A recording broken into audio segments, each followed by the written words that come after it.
Politics is all about strategy, but sometimes it feels like the Democratic Party is playing chess against itself.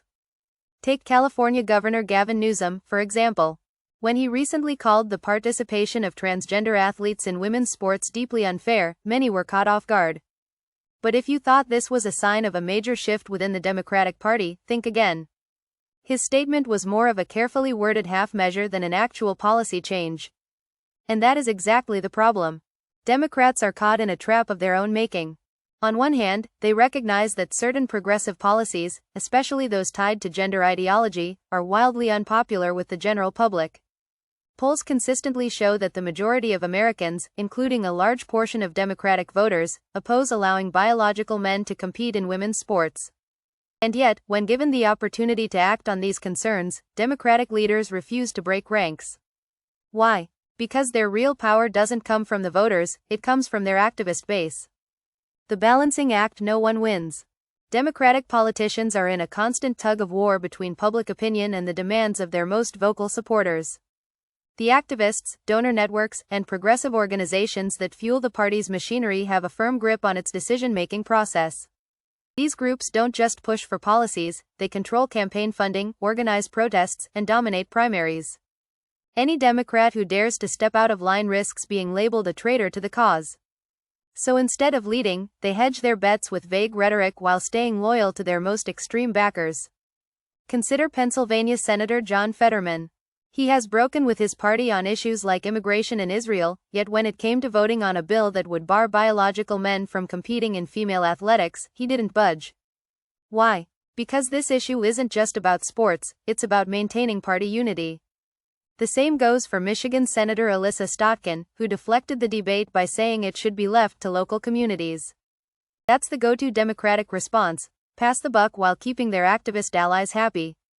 The real power players. Here's the kicker: most Democratic voters don't even prioritize these issues. They may disagree with gender ideology, but they're not punishing their party at the ballot box over it. This creates the perfect storm: an unmotivated general public versus a highly motivated activist minority. And in politics, motivation wins every time. Progressive organizations don't just influence policies, they dictate them. They have no interest in compromise because their entire structure is built on ideological purity. As political analysts Rui Teixeira and John Judas have pointed out, the Democratic Party has become increasingly reliant on educated, activist-minded elites. This shift has alienated working-class and non-white voters, but from the activists' perspective, that's not a bug, it's a feature. Extreme positions drive donations, rally supporters, and ensure continued control over the party's direction. A party stuck in campaign mode. So why don't Democrats just stand up to the activists? The answer lies in the nature of modern elections.